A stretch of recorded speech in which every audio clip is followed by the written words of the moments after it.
कि बीजेपी जो है वो चुनाव के समय जातिवाद और धर्म की राजनीति करती है। जैसे राहुल गांधी स्टेटमेंट देते हैं तो वो खड़े होके कैमरामैन और हमारे जो रिपोर्टर्स हैं उनसे उनकी जाति पूछ रहे थे प्रेस कॉन्फ्रेंस पे। आप बताइए, आप संक्षेप में बता दीजिए जो कंफ्यूज हैं कि हिंदुइज्म है क्या।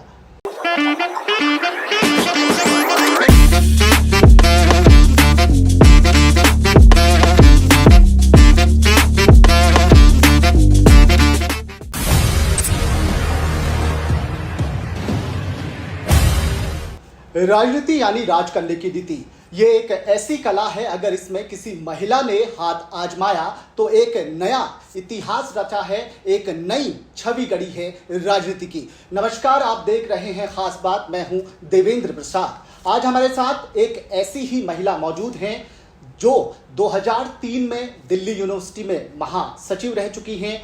2007 में वो उत्तराखंड में विधानसभा का चुनाव लड़ चुकी हैं बीजेपी पार्टी की तरफ से, और हायर एजुकेशन कमेटी उत्तराखंड सरकार में वाइस चेयरपर्सन रह चुकी हैं और वर्तमान में राष्ट्रीय महासचिव हैं महिला मोर्चा बीजेपी की। जी हाँ, मैं बात कर रहा हूं वर्सटाइल पर्सनालिटी दीप्ति रावत भारद्वाज जी की।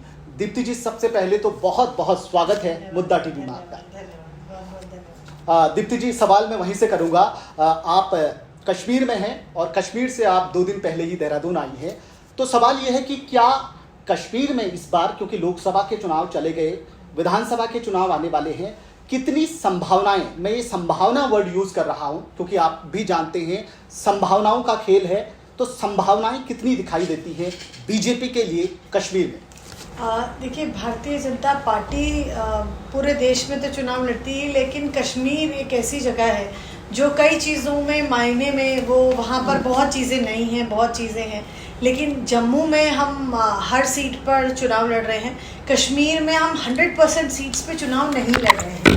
लेकिन जो जम्मू ने देखा है, जो कश्मीर ने देखा है, मैं आपको कहूँगी जम्मू कश्मीर ने, वो शायद न इस देश को वो बातें याद हैं, न किसी और को वो बातें याद है। देखिए, जिस प्रकार से जब हम वहाँ गए तो जम्मू में हम देखते हैं कि वहाँ पे जो कश्मीरी पंडित है जिनका पलायन हुआ 1990 के दशक के बाद में, तो आप देखेंगे लगभग 3 दशक हो गए इस बात को, और 3 दशक पहले ये घटना हुई और अपने ही देश में लोग वो शरणार्थी की तरह रहने पर मजबूर हो गए।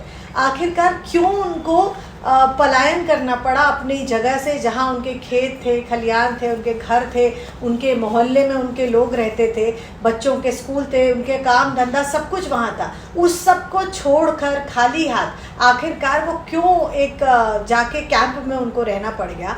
उसके लिए इतनी दर्दनाक वहाँ स्टोरीज़ हैं, मैं आपको बताऊं, जो कि आज हम सोशल मीडिया का माध्यम आज है, आज मीडिया है, आज लोग बात करते हैं। लेकिन उस समय मुझे ऐसा लगता है कि जो सरकारें थी वो भी मौन थी उसको देखकर, और कांग्रेस की सरकार थी वो भी चुप थी, और वहाँ पर जो लोकल सरकारें थी, जो लोकल वहाँ के लीडर्स हैं, आज जो आपको दिखते हैं वहाँ पीडीपी हो, चाहे वो एनसी है, उमर अब्दुल्ला की फैमिली है, अब्दुल्ला फैमिली है, बाकी लोग हैं, ये सब जाके विदेशों में बैठे हुए थे, ये आराम से वहाँ आराम कर रहे थे, और वहाँ पे जल रहा था कश्मीर घाटी। तो ऐसी घटनाएं सामने देखने को मिलती है तो बड़ा ख़राब लगता है। और आज जब वहाँ पर लोग हैं तो वो बहुत इस बात को अप्रिशिएट करते हैं, बहुत खुश हैं कि वहाँ से 370 जैसी धारा वो वहाँ से हटा दी गई, 35A हटा दी गई। ये 370 हटने से जो फ़ायदा है वहाँ पर लोगों को वो बहुत ज़्यादा है। जिस प्रकार से हम कहते हैं बाबा साहब अम्बेडकर का जो एक कानून है, जो एक संविधान उन्होंने लिखा, तो वो संविधान पूरी तरह से वहाँ चलता नहीं था, पूरे देश में वो लागू था, लेकिन वहाँ के लोगों को उसका कोई फ़ायदा होता नहीं था। लेकिन आज वहाँ पे आरक्षण भी है, आज वहाँ फ़ायदा भी है। तो आपको क्या लगता है कि इस बार लाभ मिलेगा? क्योंकि पहले बीजेपी वहां पे कैंडिडेट उतारने में बहुत टाइम लगा दिया, इसलिए मैंने आपसे ये सवाल पूछा। आपने धारा 370 की बात करी, धारा 370 हटने के बाद विधानसभा का ये पहला चुनाव है, और मैं ये कहूँगा कि देश की नहीं बल्कि पूरे विश्व की नजरें जो हैं वो कश्मीर पर है, क्योंकि उसके बाद पुनर्गठन हुआ है, बहुत कुछ हो चुका है। तो ये बताइए, जो नई पार्टियों का जन्म हुआ है, लगभग 10 से 12 पार्टियां कश्मीर में लोकल जो लीडर्स हैं उन्होंने बनाई है, उसका कितना असर जो पुरानी जमी हुई पार्टियां हैं, चाहे वो कांग्रेस की बात करें, चाहे बीजेपी की बात करें, पीडीपी की बात करें, तो क्या आपको लगता है इन जो नई पार्टियों का कितना ये मान के चलिए कि कितना असर पड़ेगा इस चुनाव में, विधानसभा के चुनाव में? देखिए, नई पार्टीज का तो मुझे लगता नहीं कि ऐसा कुछ ज़्यादा कोई वहाँ पर एक वर्चस्व रहने वाला है, लेकिन जो पार्टीज वहाँ पहले से हैं वो कश्मीर को जिस प्रकार से अलगाववाद में उन्होंने धकेला है, उनको लगता है वहाँ आतंकवाद रहेगा, अलगाववाद रहेगा, डिस्टर्बेंस रहेगी, तो उनकी एक साख बनी रहेगी, उनको तभी महत्वपूर्ण पद पे वो आएंगे या तवज्जो मिलेगी जब वहाँ पे कोई डिस्टर्बेंस रहेगी और वहाँ के लोग ऐसे ही डिस्टर्ब्ड रहेंगे, तभी वो उनके पास आएंगे। लेकिन भारतीय जनता पार्टी चाहती है कि कश्मीर, जैसे कि हम धरती पर स्वर्ग उसको कहते हैं, तो वो स्वर्ग की संज्ञा में ही रहे, वो खुशहाल रहे, वहाँ पीसफुल स्टेट रहे, वहाँ जो महिलाएं हैं उनको स्वावलंबी बने, वहाँ के युवाओं को रोज़गार मिले। तो आज पीसफुल स्टेट बनाने के लिए आज भारतीय जनता पार्टी वहाँ चुनाव लड़ रही है। और वहाँ की जो जनता है वो भी ये जानती है कि आज जब से 370 वहाँ से हटी है तो किस प्रकार से वहाँ पर टूरिज़्म में बढ़ावा हुआ है, उनके आय के साधन बढ़े हैं, टैक्सी वाले हों चाहे वो होटल वाले हों, सभी की इनकम जो है उसमें बढ़ी है। तो उनको लगता है कि अगर ये रहेंगे तो शायद हम लोग भी और तरक्की कर सकते हैं। तो वहाँ इसलिए भारतीय जनता पार्टी को लोग सपोर्ट कर रहे हैं। वो तो आप कह सकती हैं क्योंकि आप वहाँ से आई हैं। एक सवाल ये है कि आप उत्तराखंड से हैं। उत्तराखंड में अभी कुछ हाल की घटनाओं में हमने देखा कि महिलाओं के ऊपर जो मामले हैं बहुत तेज़ी से बढ़े हैं, चाहे वो दरिंदगी के मामले हो या कुछ और तरीके के मामले हो, उस पर आप क्या कह सकते हैं कि कमी कहाँ नज़र आ रही है? क्योंकि अभी शासन के बारे में या फिर पुलिस व्यवस्था के बारे में जो पूर्व मुख्यमंत्री त्रिवेंद्र सिंह रावत जी हैं, उनका भी एक बयान था कि पुलिस को पुलिसिंग में ज़्यादा ध्यान देना चाहिए। तो आपको क्या लगता है, उत्तराखंड जैसा देवभूमि एक ऐसी यहाँ पे एक ऐसा प्रदेश है जहाँ पे ऐसी घटनाएं पहले बहुत कम देखने को मिलती थी, लेकिन अभी 2-3 महीने कहिए या 1 साल के अंतर्गत बहुत कुछ घटा है, इस पे आप क्या कहना चाहेंगे? देखिए, मैं ये कहूँगी कि महिलाओं के ऊपर जो अपराध होता है, वो किसी भी प्रकार का अपराध हो, वो बहुत ही बेहद निंदनीय है और उसको कहीं से कहीं तक कोई अप्रिशिएट नहीं करता है और ना कोई पार्टी करती है ना कोई सरकार करती है। लेकिन उसमें बहुत बड़ा रोल हमारी सरकार का तो होता ही है, हमारी पुलिस का है, सरकार का है, एक सख्त कानून देने का तो सरकार का है, लेकिन पुलिसिंग जो है, लॉ एंड ऑर्डर को मेंटेन करने की जिम्मेदारी पुलिस की है, वो सब है। लेकिन एक सामाजिक तौर पे भी हर एक नागरिक का, जो उत्तराखंड में रहने वाला है, इस देश में रहने वाला नागरिक है, उसको भी संवेदनशील होना पड़ेगा, उसको भी महिलाओं के प्रति आदर सत्कार, और ये जितनी बातें हम जेंडर सेंसिटाइजेशन की बात करते हैं, हम इक्वालिटी की बात करते हैं, ये सब हम बात करते हैं, लेकिन आप देखिए कि जब ये बातें होती हैं तो आप देखिए उन डिस्कशंस में कौन होता है, कौन पार्टिसिपेट करता है। पैनल में जो रहेंगी वो भी महिलाएं होंगी और सुनने वाले श्रोता भी महिलाएं होंगी। तो हम अपने लड़कों को तो कुछ बता ही नहीं रहे हैं कि आपको कैसे रहना है, आपको कैसे बिहेव करना है। सबसे अच्छी बात तो बेहतर ये होगी कि हम घर में और अपने स्कूल्स में बच्चों को वो शिक्षा दें कि वो किस तरीके से उनको बराबरी से समाज में जीना है और एक दूसरे का कैसे आदर करना है, कैसे उनको सम्मान करना है। तो वो एक जो कमी है, मुझे लगता है हर तरीके से हमें पेरेंटिंग पे भी हमें उसको और ध्यान इस बात पे देना चाहिए। हमें साथ में समाज को, सरकार को, पुलिसिंग को, सबको एक मिलकर जब काम होगा तभी ये चीज़ें रुक सकती हैं। नहीं तो ये एक ऐसी चीज़ है जो समाज में जब व्याप्त हो जाती है तो इसे निकालना बड़ा मुश्किल रहता है, बड़ा टफ होता है, बहुत टफ है। एक सवाल ये है कि पिछले कई समय से उत्तराखंड में भू कानून की मांग बड़ी तेज़ी से बढ़ रही है। कुमाऊं से लेकर गढ़वाल तक जो है कई आंदोलन हुए हैं पिछले साल, और चूंकि आप यहीं की हैं, आपका क्या मानना है? क्योंकि यहाँ के लोगों का कहना है कि जो यहाँ के लोगों की जो ज़मीनें हैं वो भूमाफियाओं ने खरीद ली हैं और बाहर के लोगों को बेची जा रही हैं, और बाहर के लोगों का जो बैकग्राउंड है वो कोई क्लियर नहीं है, वो किस प्रवृत्ति के लोग हैं। तो आंदोलन जो है बड़ा तेज़ी से ये आगे बढ़ रहा है और यहाँ की सरकारों से बार बार जो यहाँ के बुद्धिजीवी लोग हैं, जो बुद्धिजीवी वर्ग है, वो मांग कर रहा है। आपका क्या कहना है इसमें? देखिए, भू कानून एक ऐसा मुद्दा है, बहुत संवेदनशील मुद्दा है उत्तराखंड के लिए। यहाँ उत्तराखंडियत जो है वो जिंदा रहनी चाहिए।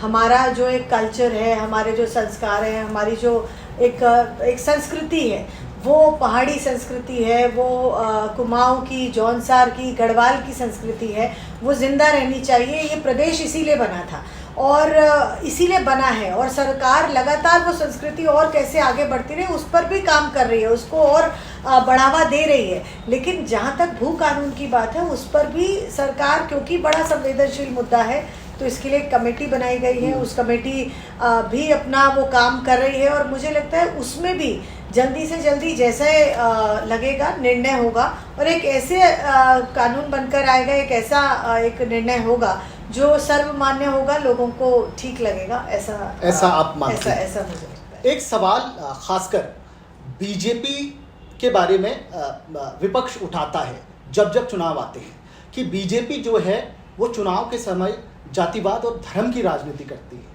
तो आप चूंकि राष्ट्रीय लेवल की नेता हैं, आप महासचिव हैं महिला मोर्चा की, तो अभी आप कश्मीर में जाके आई हैं, आपने यूपी का चुनाव देखा, उत्तराखंड का चुनाव अभी कुछ समय पहले संपन्न हुआ, तो इसमें आप इसको किस तरीके से लेती हैं? विपक्ष हमेशा ये आरोप लगाता है बीजेपी पे। देखिए, मैं कहूँगी उल्टा चोर कोतवाल को डांटे। ये तो वही बात हुई, क्योंकि उल्टा चोर कोतवाल को डांटे इसलिए मैं कह रही हूँ क्योंकि कांग्रेस स्वयं, अगर आप स्टेटमेंट यूट्यूब पर देखने लगे और देखने लगे किस प्रकार से राहुल गांधी स्टेटमेंट देते हैं, तो वो खड़े होके कैमरामैन और हमारे जो रिपोर्टर्स हैं उनसे उनकी जाति पूछ रहे थे प्रेस कॉन्फ्रेंस पे। आप बताइए आप कौन सी जाति के हैं। अब वो क्या कहते हैं, वो जब भाषण करते हैं तो जिसकी जितनी जितना उनका पॉपुलेशन है, जितना उनका संख्या है, उनकी हिस्सेदारी होनी चाहिए। तो ये किस तरीके की बातें वो कर रहे हैं? मतलब वो अलगाववाद पैदा करना चाहते हैं। वो चाहते हैं आपस में जो अलग धर्म है वो आपस में लड़ें। वो चाहते हैं कि आपस में अलग अलग जिनकी जो जातियां हैं वो आपस में लड़ें। भारतीय जनता पार्टी क्या कहता है? हम जिस मैं कहूँगी कि एक विचार से चलते हैं वो संघ का विचार है, और संघ के विचार में कोई जाति का कहीं से कहीं तक कोई स्थान नहीं है। वहाँ पर पहले नाम से ही सबको बुलाया जाता है। वहाँ पे जो आपका सरनेम है, सेकंड नेम है, उसको लिया ही नहीं जाता। पता ही नहीं होता ये किस जाति का व्यक्ति है, क्या इनकी कास्ट है, कौन है ये। तो मुझे लगता है जाति में बांटने की जो काम है वो आज दूसरी ऑपोजिशन पार्टी कर रही है, वो कांग्रेस कर रही है। और उन्होंने जब सवाल उठाया कि कैबिनेट में कितने ओबीसी हैं, कितने एससी हैं, कितने एसटी हैं, तो वो पूरा कच्चा चिट्ठा सबके सामने निकल कर आ गया कि जब इनकी सरकार थी तो उससे कहीं ज़्यादा, दुगने से भी ज़्यादा आज रिप्रेजेंटेशन जो है, चाहे वो पार्लियामेंट में हो, चाहे वो ब्यूरोक्रेसी में हो, वो हर व्यक्ति का, हर वर्ग का है। पहले जो वीआईपी कल्चर था, पहले जो हर चीज़ किसी चिट से मिलती थी, एमपी के साइन से मिलती थी, एमएलए के साइन से मिलती थी। अगर फ़ोन लेना है, घर में कनेक्शन चाहिए तो एमपी का सिग्नेचर चाहिए। अगर एलपीजी का कनेक्शन, गैस का कनेक्शन चाहिए तो आपको कोटा चाहिए। आज लेकिन किसी कोटे की ज़रूरत नहीं है, सबके घर में सब कुछ व्यवस्था है, क्योंकि मोदी जी कहते हैं कि सबका साथ सबका विकास होना चाहिए। तो और वो हो रहा है। ना जाति देखते हैं, ना धर्म देखते हैं, ना कुछ और देखते हैं। आप देखिए कि कहाँ देखा किसी को अगर प्रधानमंत्री आवास मिला तो क्या ये देखा कि ये कौन सी जाति का है, कौन से धर्म का है, इसको मिलना चाहिए? क्या अगर किसी को उज्ज्वला का कनेक्शन मिला, किसी को मुद्रा लोन मिला, ये जितनी योजनाओं के लाभ हैं, क्या आयुष्मान कार्ड के लिए किसी की जाति देखी गई, किसी का धर्म देखा गया? पूरे देश भर में 80 करोड़ लोगों को राशन मिलता है, तो ये तो सभी को मिल रहा है, सभी का साथ है, सभी का विकास हो रहा है। जाति नहीं पूछी जा रही, किसकी जाति पूछी जा रही है? जाति तो राहुल गांधी पूछ रहे हैं लोगों की। तो देखिए, मैं वही कहा कि ये अपनी ही जो इनकी बातें हैं वो ये दूसरों के ऊपर थोपते हैं, और जो ये खुद करते हैं डिवाइड एंड रूल, जो इन्होंने पहले भी किया। भारत को विभाजन करने का काम अगर किसी ने किया तो उसमें प्रमुख ये कांग्रेस पार्टी है। इन्हीं की लालच है जिसके कारण इस देश का बंटवारा हुआ, और आज ये देश को जाति में, समाज में, धर्म में, उसमें और क्षेत्रवाद में बांट रहे हैं। एक सवाल जो है विपक्ष बार बार, खासकर राहुल गांधी जी भी कहते हैं और कांग्रेस के नेता भी कहते हैं कि हिंदुइज्म की डेफिनेशन क्या है? क्योंकि राहुल गांधी जी के लिए हिंदुइज्म अलग है, समाजवादी पार्टी के लिए हिंदुइज्म अलग है, और बीजेपी के लिए हिंदुइज्म अलग है। तो मेरा सवाल आपसे ये है कि आप भी कई सालों से बीजेपी पार्टी से जुड़ी हैं और छात्र राजनीति से ही आप इस विचारधारा से जुड़ी हैं, तो आज आप हमारे दर्शकों को संक्षेप में बता दीजिए जो कंफ्यूज हैं कि हिंदुइज्म है क्या? देखिए, हिंदुइज्म तो कुछ नहीं होता है। हाँ। हिंदुइज्म कोई धर्म नहीं है। हम हमेशा कहते हैं कि हिंदू होना एक कर्म है, हिंदू होना कोई धर्म नहीं है। हिंदू आप कर्म से होते हैं, हिंदू आप धर्म से नहीं होते हैं। तो देखिए, आपके जो कर्म हैं वो आपको हिंदू बनाते हैं। हम कहते हैं कि हिंदू जिस प्रकार से है कि आपकी किस प्रकार की आपकी दिनचर्या है, कैसे हम वसुधैव कुटुंबकम की बात करते हैं, जो ये विचार है, वो जो भारतीय विचार है वो हिंदू विचार है। वो कोई किसी की पूजा पद्धति इस तरीके से पूजा होनी चाहिए, 5 बार की पूजा होनी चाहिए, 6 बार की पूजा होनी चाहिए, इस तरीके की बातें जो एक जो स्ट्रॉन्ग सिस्टम है वो हिंदू बनने में नहीं है। यहाँ है कि किस प्रकार से हम पूरी जो समाज है, यहाँ पर तो पेड़ पौधों की, आप कहेंगे कि जानवरों की भी रक्षा किस प्रकार से हो, साथ में ह्यूमैनिटी की तो है ही है, वेदों में लिखा है ह्यूमैनिटी की तो है ही है, लेकिन उनकी भी कैसे हम रक्षा कर सके उसकी बात हिंदू करता है। और आप देखेंगे कि विदेशों में अगर आप जाएंगे, दूसरे जो हमारे और साउथ ईस्ट देश हैं, तो वहाँ पे सारे, इंडोनेशिया सबसे बड़ा मुस्लिम देश है और पाकिस्तान से भी ज़्यादा मुस्लिम पॉपुलेशन इंडोनेशिया में है। तो आप अगर वहाँ देखेंगे तो वहाँ क्या होता है, रामलीला का बहुत बड़ा मंचन वहाँ होता है। आप कंबोडिया जाएंगे तो सबसे बड़े, अगर आपको मंदिर कहीं देखना है पूरे विश्व में, तो सबसे बड़ा मंदिर जो है वो एंकोर वॉट है, वो कंबोडिया में है। तो आप देखिए, वहाँ लक्ष्मी नारायण का मंदिर है, मैं स्वयं भी बल्कि देखकर आई हूँ। तो सबसे बड़ा, आप अगर सैटेलाइट से भी देखेंगे तो वो मंदिर का परिसर आपको दिखेगा, बहुत बड़ा है। तो वो कंबोडिया में है। आप बर्मा जाइए, आप ये जितनी जगह है, सारी जगह हिंदू संस्कृति का तो विस्तार बहुत बड़ा है। आपका कहना है धर्म चाहे वो कोई भी अपनाते हो, लेकिन उनका कल्चर जो है, जो उसकी संस्कृति है, वो हिंदुइज्म है। मतलब धर्म नहीं, कर्म है हिंदुइज्म। आपका कहना ये है। मैडम, चूंकि आप उत्तराखंड से हैं तो उत्तराखंड के सवाल जो है मन में आ रहे हैं। एक सवाल ये है, बहुत बिल्कुल चर्चाओं में रहा है, अंकिता भंडारी केस। एक साल पहले, 1 साल पहले या 1.5 साल पहले ये घटना घटी थी, लेकिन न्याय मिलने में बहुत देरी हुई और ये अभी तक न्याय का जो प्रोसीजर है वो चल रहा है। लोग बहुत आक्रोश में थे। तो इस तरीके की घटनाओं में कई सवाल जो है वो प्रशासन पे भी उठे, प्रशासन की कार्यप्रणाली पे भी उठे, कुछ अधिकारियों पे गाज भी गिरी। इस तरीके की घटनाएं जो हैं, ये पहली घटना ऐसी थी उत्तराखंड में। तो इस पर आपका क्या कहना है? न्याय मिलने में इतनी देरी क्यों हो रही है या फिर देरी क्यों लग रही है? क्या आप कहेंगे इस पे? देखिए, अंकिता भंडारी का जो हमारी उत्तराखंड की बेटी थी जी, हमारी बहन थी, मैं कहूँगी कि ये बड़ी दुखद घटना थी जी। हर एक व्यक्ति के लिए, हर एक महिला के लिए, हर एक युवा के लिए, पुरुष के लिए, मैं कहूँगी सब पूरे समाज के लिए। क्योंकि कोई नहीं चाहता है कि इस तरीके की घटना उनके प्रदेश में, और खास तौर पे उत्तराखंड जैसा प्रदेश जिसको हम देवभूमि कहते हैं, जहां हम बहुत पीसफुल स्टेट हम मानते हैं, शांति प्रिय स्टेट है।